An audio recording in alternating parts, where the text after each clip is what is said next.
नमस्कार, स्वागत है आपका। आप देख रहे हैं खबर उत्तराखंड। आपके साथ मैं हूं कुणाल गोस्वामी। प्रधानमंत्री नरेंद्र मोदी ने अपने मासिक रेडियो कार्यक्रम मन की बात के 122वें एपिसोड में देश को संबोधित किया। देहरादून में कैबिनेट मंत्री गणेश जोशी और बीजेपी पार्षद व कार्यकर्ताओं ने प्रधानमंत्री की मन की बात कार्यक्रम को भी सुना।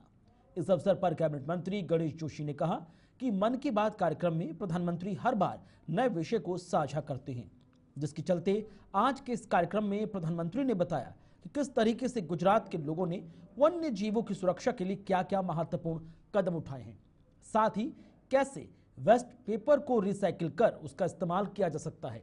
इसके अलावा कई महत्वपूर्ण विषयों को लेकर लोगों को जागरूक किया गया है। मंत्री जी ने मन की बात के कार्यक्रम में कई मुद्दों पर उन्होंने अपना मत रखा है, तो आगे इस तरह के जो कार्यक्रम हैं उसमें किस तरह की प्रेरणा मिलती है? देखिए, जितनी बार भी आप मन की ब्रांड बनाया। आज वह शहर एथलेटिक्स में उत्तर प्रदेश के मंत्री जी ने मन की बात के कार्यक्रम में कई मुद्दों पर उन्होंने अपना मत रखा है, तो आगे इस तरह के जो कार्यक्रम हैं उसमें किस तरह की प्रेरणा मिलती है? देखिए, जितनी बार भी आप मन की बात को देखते हैं, कुछ ऐसे नए विषय माननीय प्रधानमंत्री जी के माध्यम से सामने आते हैं जिनकी कि हमें जानकारी नहीं होती। हालांकि उन्होंने कई विषयों पर आज बोला, लेकिन सबसे जो महत्वपूर्ण विषय मैंने देखा कि किस प्रकार जो वेस्ट पेपर है जिसको हम फेंक देते हैं उसको रिसाइकिल करके उसका किस प्रकार से हम उपयोग कर सकते हैं। इसी प्रकार वन्य जीवों की सुरक्षा जो हमारे पर्यावरण के लिए बहुत ज़रूरी है, उन्हें बताया किस प्रकार आज गुजरात के लोगों ने पहल की और वहाँ पर टाइगरों की संख्या बढ़ गई। कि हनी के क्षेत्र में जो कि स्वास्थ्य के लिए बहुत लाभदायक है, डॉक्टर के पास जाते हैं तो डॉक्टर कहता है कि साहब आप सुबह नींबू और शहद का पानी पिएं, और आज हनी का प्रोडक्शन पिछली बार की 75,000 टन से बढ़कर 1.25 लाख टन हुआ है। इसी प्रकार वेस्ट वुड का किस प्रकार से हल्द्वानी के हमारे व्यक्ति कलाकृतियों में ढालकर अपना रोजगार चला रहे हैं। तो मैं तो आपके चैनल के माध्यम से सभी प्रदेशवासियों देशवासियों से अपील करना चाहता हूं कि मात्र 45 मिनट का समय आपने देना होता है, और उसके बाद जो आपको जानकारी मिलती हैं, जैसे नॉर्थ ईस्ट में सिक्किम के बारे में बताया, वो बहुत उपयोगी होती हैं। इसलिए हर व्यक्ति को मन की बात अवश्य सुननी चाहिए। और आज मैं प्रधानमंत्री जी का आभार करता हूं, अभिनंदन करता हूं कि जितनी बार भी हम मन की बात सुनते हैं, कुछ नई नई जानकारियां जिनके बारे में हम लोग नहीं जानते हैं, आपके द्वारा जो है। इधर हरिद्वार जिले में मनरेगा योजना के तहत श्रमिकों की उपस्थिति में धांधली सामने आने पर मुख्य विकास अधिकारी आकांक्षा कोंडे की निगरानी में जांच कर सख्त कार्रवाई की गई। मनरेगा पोर्टल पर अपलोड की गई त्रुटिपूर्ण फोटोग्राफ्स की शिकायतों के बाद जांच में बड़ी लापरवाही उजागर हुई। सीडीओ ने 14 ग्राम विकास अधिकारियों को प्रतिकूल प्रविष्टि देने के आदेश दिए। साथ ही 11 ग्राम रोजगार सेवकों के वित्तीय वर्ष 2025-26 की मानदेय वृद्धि पर रोक लगा दी है। संबंधित ग्राम प्रधानों को नोटिस जारी किया गया। दोषी मेंटो को कार्य से पृथक कर दिया गया है और उप कार्यक्रम अधिकारियों पर आर्थिक दंड लगाए गए। खंड विकास अधिकारियों और कार्यक्रम अधिकारियों को अंतिम चेतावनी दी गई है। सीडीओ आकांक्षा कोंडे ने स्पष्ट कहा कि मनरेगा जैसी जनहित योजनाओं में लापरवाही बर्दाश्त नहीं की जाएगी और दोषियों को किसी भी सूरत में छोड़ा नहीं जाएगा। NMMS ऐप से ली गई उपस्थिति फोटो में गड़बड़ियों की लगातार मिल रही शिकायतों के आधार पर यह कार्रवाई हुई है। नरेगा अंतर्गत नेशनल मोबाइल मॉनिटरिंग सिस्टम है, उसमें कुछ शिकायतें प्राप्त हुई थी गलत फोटोग्राफ्स अपलोड होने की। उसी क्रम में सभी खंड विकास अधिकारी द्वारा जांच कर ली गई है, उसकी रिपोर्ट भी जमा कर दी गई है। और इसी उपरांत इसी में दोषी जो कार्मिक हैं उसमें हमने 14 ग्राम विकास अधिकारी हैं जिनको हमने प्रतिकूल प्रविष्टि दे दी है। 11 रोजगार सेवक हैं जिनको मानदेय की वार्षिक वृद्धि पर रोक लगाई गई है जो संबंधित ग्राम प्रधान हैं उनको नोटिस जारी किए गए हैं और कड़ी कार्रवाई करते हुए जिन्होंने अटेंडेंस ली थी, जो हमारे मेट थे, उनको तत्काल रूप से उनको वहाँ से। इधर प्रदेश के काश्तकारों और किसानों की आजीविका सुधार के लिए अच्छी खबर है। भारतीय सेना पशुपालन विभाग के माध्यम से प्रदेश के स्थानीय किसानों से पोल्ट्री उत्पादों की खरीद करेगी। पशुपालन विभाग की इस पहल के तहत सेना की अग्रिम चौकियों पर स्थानीय स्तर पर उत्पादित भेड़, बकरी व पोल्ट्री उत्पादों की आपूर्ति सुनिश्चित करने का लक्ष्य रखा गया। पहले चरण में पोल्ट्री उत्पादों की आपूर्ति की जा रही है। इस विषय पर बात करते हुए उत्तराखंड के पशुपालन निदेशक नीरज सिंगल ने कहा कि उत्तराखंड के वाइब्रेंट विलेजेस में जो पशुपालक कार्यरत हैं, गोट वैली योजना के तहत अंतर्गत भेड़, बकरी, मुर्गा पालन कर रहे हैं। उन लोगों के उत्पादों को आईटीबीपी को हम जिंदा बकरी मुर्गियों की सप्लाई करते हैं। इस योजना के माध्यम से पशुपालक का उत्पादन सेनाओं के पास जाता है और उसे पशुपालक को हमारे विभाग की ओर से भुगतान किया जाता है। अभी पशुपालन विभाग के द्वारा जो स्कीम चलाई जा रही है, हम लोग जो वाइब्रेंट विलेज में हमारे पशुपालक कार्यरत हैं, जिसमें जो गोट वैली योजना के अंतर्गत बकरी पालन और भेड़ पालन का व्यवसाय कर रहे हैं और हमारे ब्रॉयलर फार्मिंग योजना के अंतर्गत मुर्गी पालन का व्यवसाय कर रहे हैं, उन लोगों के उत्पाद को आईटीबीपी और सेना की जो हमारी टुकड़ियां हैं वाइब्रेंट विलेज में, उनको मीट ऑन हुफ्स MOH सप्लाई करते हैं। लाइव गोट, हम जिंदा बकरी जो हमारे फार्मर की हैं, वो फार्मर उनको सप्लाई करते हैं। और चूंकि अभी तक ये कार्य उनके स्तर से जो टेंडर होता था उस प्रोसेस से होता था, उसमें एक मिडिल मैन रहता था। यहाँ मिडिल मैन नहीं है, सीधे पशुपालक का प्रोडक्ट सीधे उस चौकी या उस सेना तक जाता है जो वहाँ पे उसको प्रयोग करते हैं और उस पशुपालक को विभाग की तरफ से भुगतान कर दिया जाता है 24 घंटे के अंदर, ताकि उसको अपने प्रोडक्ट का पैसा मिल जाए। तो पशुपालन विभाग का इसमें यह योगदान है कि हम अपने जवानों के लिए स्वस्थ और ताज़ा उपलब्ध कराते हैं। इधर देश में एक बार फिर कोरोना वायरस के बढ़ते मामलों को देखते हुए स्वास्थ्य मंत्रालय ने तमाम राज्यों को सतर्क रहने के निर्देश दिए। उत्तराखंड स्वास्थ्य विभाग ने भी इसको लेकर तैयारियां तेज कर दी हैं और जिलों को आवश्यक दिशा निर्देश जारी किए। केंद्रीय स्वास्थ्य सचिव सुधांशु पंत ने हाल ही में सभी राज्यों और केंद्र शासित प्रदेशों को पत्र लिखकर कोविड-19 को लेकर नए वेरिएंट JN1 के प्रसार को लेकर सतर्कता बरतने को कहा। इसके तहत ILI और SARI के मामलों की निगरानी, जीनोम अनुक्रमण टेस्टिंग और इलाज की व्यवस्था पर जोर दिया जा रहा है। उत्तराखंड के स्वास्थ्य सचिव R राजेश कुमार ने बताया कि राज्य में सभी जिलों को हाई अलर्ट पर रखा गया है। सभी सरकारी और निजी अस्पतालों को कोविड की स्थिति से निपटने के लिए तैयार रहने के निर्देश भी दिए गए हैं। स्टार्ट कर दिया गया है, जहाँ पे स्क्रीनिंग होगी पेशेंट जो आते हैं सिम्टम्स लेके, खांसी, जुकाम, बुखार के। उसके बाद हमारा लैब है, वहाँ पे इन्वेस्टिगेशन की फैसिलिटीज़ हैं, रैपिड एंटीजन टेस्ट है, RT-PCR है, विटियम वायल्स रखी हुई हैं। इसके अलावा आइसोलेशन वार्ड 2 हमने बना रखे हैं, जिसमें कि 5 बेड उसमें रिजर्व कर रखे हैं उसके लिए एक्सक्लूसिवली। ICU में 5 बेड हमारी ICU है, जहाँ पे पूरी फैसिलिटीज़ मौजूद हैं। कोई भी पेशेंट आ रहा है इस तरह खांसी जुकाम का, तो उसको हम इमीडिएटली उसको अटेंड करके जो उसका डायग्नोसिस बना करके आगे जो ट्रीटमेंट होगा उस हिसाब से।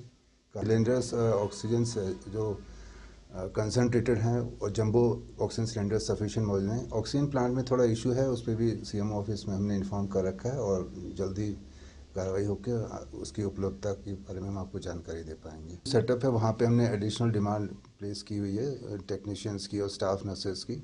डॉक्टर्स इस वक्त सफिशिएंट अमाउंट में हैं, बट ये है कि पैरामेडिकल स्टाफ का अगर हमें हेल्प मिल जाता है तो उससे हमारी जो फैसिलिटी हम ज़्यादा अच्छे से प्रोवाइड कर पाएंगे। पूरी तरीके से तैयार है आप? बाकी हमारे पास इनफ मास्क वगैरह, हैंड सैनिटाइज़र हैं, और बाकी हम सभी जनता से भी निवेदन करेंगे कि मास्क का प्रयोग करें, सोशल डिस्टेंसिंग करें और हैंड सैनिटाइज़र का नियमित रूप से उपयोग करें, बिकॉज जो प्रिवेंशन है that is better than cure.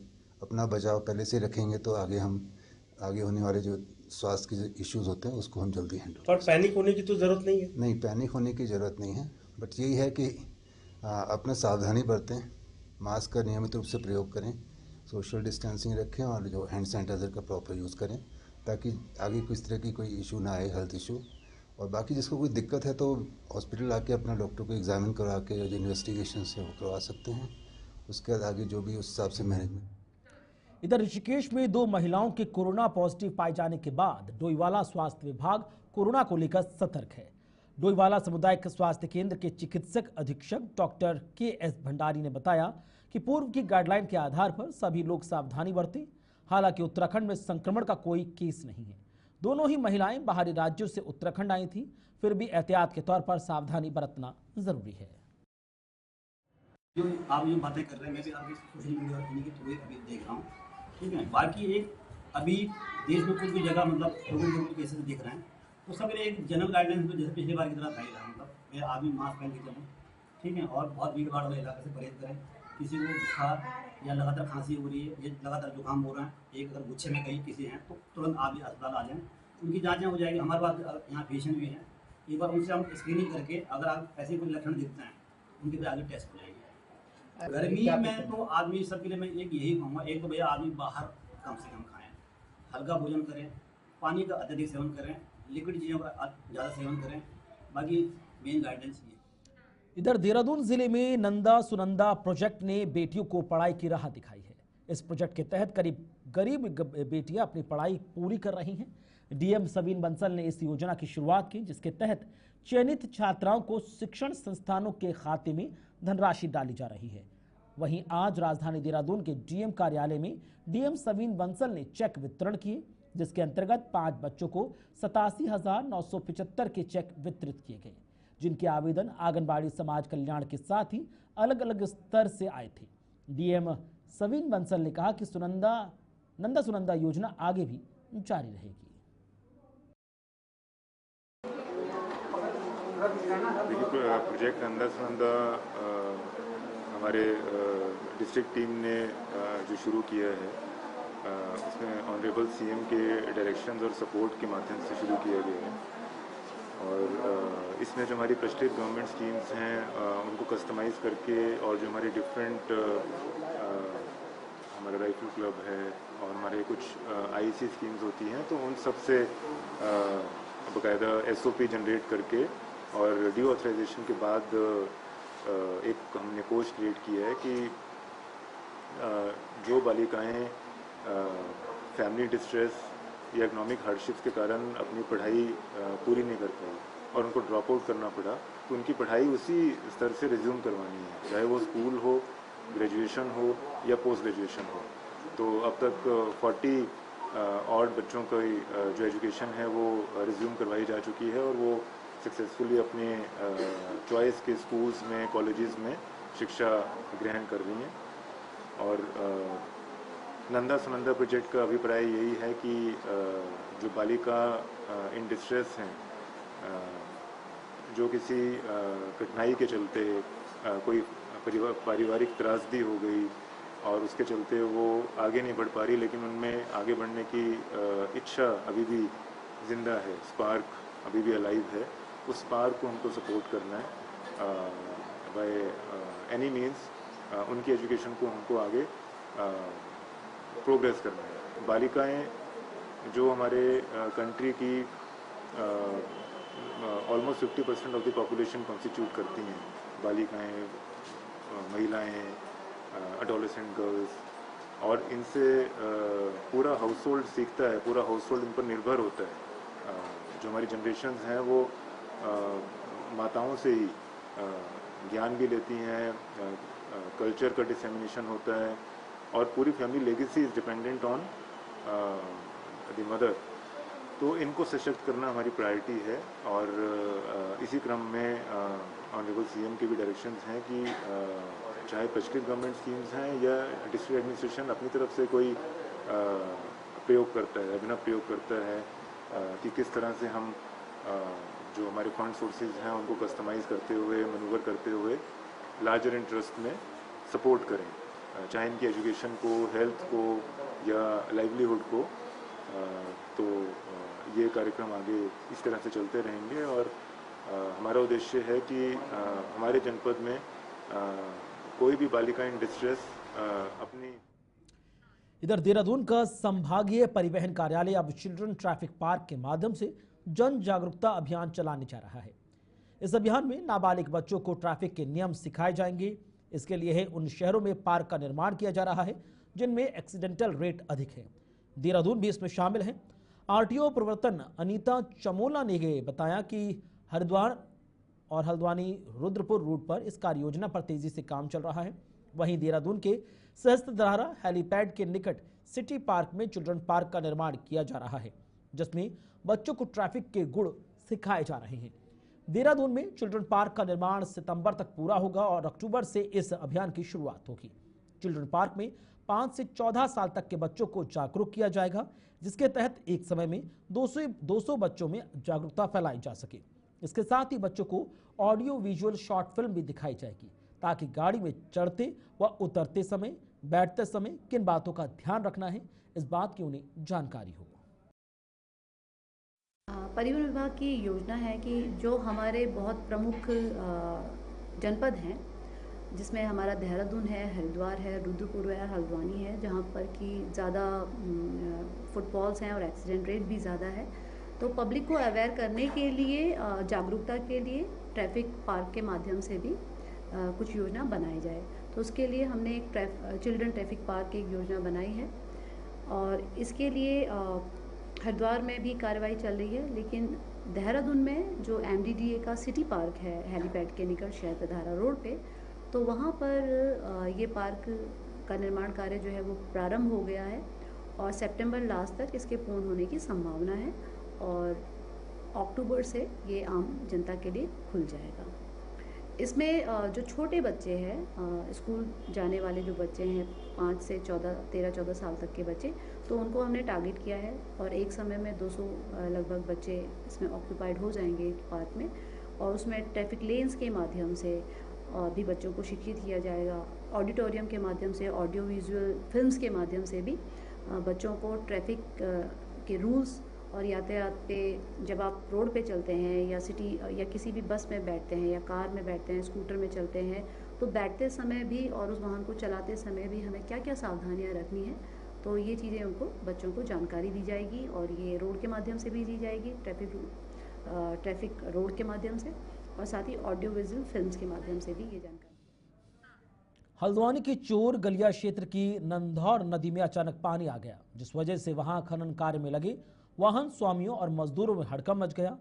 आनन फानन में गाड़ियों को नदी से बाहर निकाला गया, जबकि कई गाड़ियां पानी में डूब गई।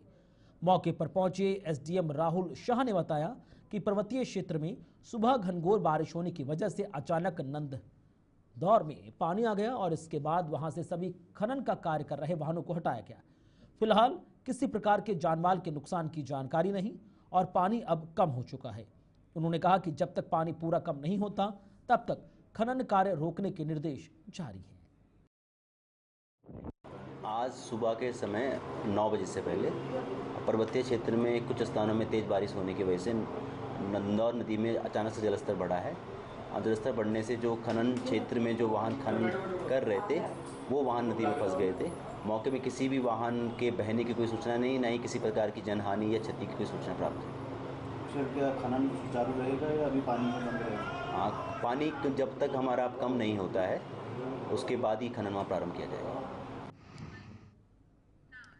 हल्द्वानी में सुबह की बारिश के चलते शहर के कई क्षेत्रों में जल भराव की समस्या सामने आई, लेकिन नगर निगम प्रशासन ने तत्काल संज्ञान लेते हुए स्थिति को जल्द सामान्य कर दिया। नगर आयुक्त ऋचा सिंह खुद नगर निगम की टीम के साथ प्रभावित क्षेत्रों में पहुंची और व्यवस्थाओं की स्थिति का जायजा लिया। जल भराव की शिकायतें काला डूंगी चौराहे स्थित कालू सिद्ध मंदिर, शीश महल, कुसुमखेड़ा और लाल क्षेत्र में प्राप्त हुई। नगर निगम की सफाई टीम ने तेजी से कार्रवाई करते हुए इन स्थानों पर जल निकासी की व्यवस्था की। काला डूंगी चौराहे के कालू सिद्ध मंदिर और अन्य चौराहों पर जल भराव की मुख्य वजह PWD की लापरवाही बताई जा रही है। इधर पुलिया चौड़ीकरण का कार्य लंबे समय से अधूरा पड़ा है, जिसके चलते रक्सिया नाले का पानी रुक गया। नगर आयुक्त ने मौके पर पहुंचकर PWD अधिकारियों और ठेकेदारों को जल निकासी की व्यवस्था तत्काल सुधारने के निर्देश दिए। देखिए, जब काफ़ी तेज आज बारिश आई थी, उसके बाद अभी कालू सिद्ध मंदिर के पास और एक अन्य स्थान पर जल भराव की सूचना आई है और उसका भी वजह ये रहा है कि वहाँ पर निर्माण हो रहा है, जिसके कारण उसमें अभी नाली नहीं बन पाई है। तो उसमें PWD की टीम को मौके पे लगाया गया है। ह्यूम पाइप उन्होंने डाल दिया है, वहाँ भी निकासी हो गई है। दूसरी जगह चूँकि गली नीचे लो लैंड में है, नीचे बनी हुई है, तो वहाँ सोक पिट जो था उसकी सफाई कराई गई है, वहाँ भी पानी की निकासी हो गई। अभी हम लोग लाल डाट पे खड़े हैं, लाल डाट पे पीडब्ल्यूडी का कार्य अभी वर्तमान में चल रहा है। नाला रक्सिया यहाँ साफ हो चुका है, लेकिन अभी इनका थोड़ा सा इसमें इनको ये अभी पंप लगा के इस पानी की निकासी करने के बाद इसको लेवल दे रहे हैं, तो ये यहाँ पे भी समस्या नहीं आएगी। अभी जहाँ जहाँ कहीं से भी एक आध जगह से जो भी सूचना आई है उसमें नगर निगम की टीम चारों तरफ लगी हुई है, कई टीमें बनाई गई हैं। जहाँ कहीं से भी कोई फोन पे हमें सूचना दे रहा है, इसके अलावा टीम स्वयं भी देख रही है। इधर हल्द्वानी में आगामी 1 जून को कांग्रेस भव्य जय हिंद यात्रा करने जा रही है। ऑपरेशन सिंदूर की सफलता के चलते कांग्रेस इस कार्यक्रम को ऐतिहासिक बनाने की पूरी तैयारी में जुटी है।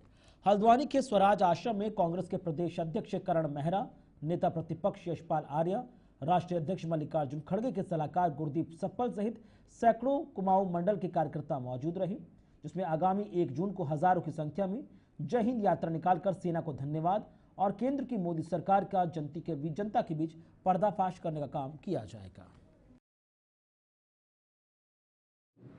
देखिए, 1 जून और कांग्रेस द्वारा आयोजित जय हिंद रैली हमारे शौर्य, पराक्रम, वीरता के प्रतीक हमारे सैनिक जिन्होंने हमेशा देश की सुरक्षा में अपना महत्वपूर्ण योगदान दिया है, सीमा की सुरक्षा की है और आज भी हम सुरक्षित हैं, अपने सेनाओं पर हमें गर्व है। उसी को लेकर कांग्रेस 1 जून को ऐतिहासिक रैली करने जा रही है, जिसमें हम जो हमारे सैनिक हैं, पूर्व सैनिकों का, उनके परिवारों का, उनके परिजनों का सम्मान करना चाहते हैं, उन्हें धन्यवाद देना चाहते हैं और उनके जो उद्गार है, उनके भाव हैं, उनसे भी हम कुछ सीखना चाहते हैं। और इसमें सियासत नहीं है, ये राजनीति का विषय भी नहीं है। आज भारतीय जनता पार्टी निरंतर तिरंगा यात्रा के माध्यम से उसका श्रेय लेने की कोशिश कर रही है। अच्छा होता, बेहतर होता तिरंगा यात्रा में सैनिकों का, जिन्होंने आतंकवाद के इस लड़ाई में पाकिस्तान के अंदर जाकर हमला किया और देश जो युद्ध की रफ्तार थी, अगर इसमें बाहरी शक्तियों का हस्तक्षेप नहीं होता और सरकार घुटने नहीं टेकती, संभवतः 1971 की पुनरावृत्ति फिर होती, जैसा कि इंदिरा गांधी जी के समय में उन्होंने पाकिस्तान के 2 टुकड़े किए और विभाजन कर दिया। बांग्लादेश नया बांग्लादेश मिला और उन्होंने अमेरिका के जैसी महाशक्ति के दबाव को स्वीकार नहीं किया और उनके फैसले को ठुकरा दिया और देश के प्रभुत्व को, देश की अखंडता को सुरक्षित रखा। आज ऐसे महान नेता की जरूरत थी। आज राहुल जी पूरे देश की तरफ से, जो भी देशभक्त लोग हैं उनकी तरफ से पुंछ के उन लोगों का आभार व्यक्त करने के लिए पुंछ में हैं, जिन्होंने इस युद्ध में अपनों को खोया है, कुर्बानी दी है, और उनके आंसू पहुंचने और देश की ओर से ये कहने कि पूरा देश उनके साथ खड़ा है। राहुल गांधी जी आज पुंछ में हैं और साथ में वो लोग ये भी सवाल पूछ रहे हैं कि जब देश बलिदान देने के लिए तैयार था, जब हर व्यक्ति देश का ये कह रहा था कि हम इतने सक्षम हैं कि हम अब पाकिस्तान को सबक सिखा के रहेंगे, तो ट्रंप के कहने पर या ट्रंप की घोषणा पर हमने पांव वापस क्यों खींच लिए और क्यों ट्रंप के सवालों का जवाब आज भी प्रधानमंत्री मोदी नहीं दे रहे हैं, क्यों वो खामोश हैं? ये भी सवाल देश पूछ रहा है कि हमने ये युद्ध किया, सेना तैयार थी और सेना का अपर हैंड था, सेना का हमारा जो विजय स्वरूप पाकिस्तान देख रहा था, तो आतंकवाद देश पूछ रहा है प्रधानमंत्री मोदी जी से कि आखिर तरीके से और इतनी सहजता के साथ भारत की सरकार हो, चाहे हमारी भारत की सेना हो, जिस पे हमें गर्व है, उनके साथ हम लोग खड़े रहे। लेकिन सवाल ये होता है कि डोनाल्ड ट्रंप की गुलामी हिंदुस्तान वासी कबूल करने को तैयार नहीं है। डोनाल्ड ट्रंप कौन होता है भाई कि सीज फायर वो ट्वीट करे पहले, उससे पहले कि हमारी जो मिनिस्ट्री ऑफ डिफेंस है या जो हमारी और इसी के साथ इस वक्त के बुलेटिन में इतना ही। नमस्कार।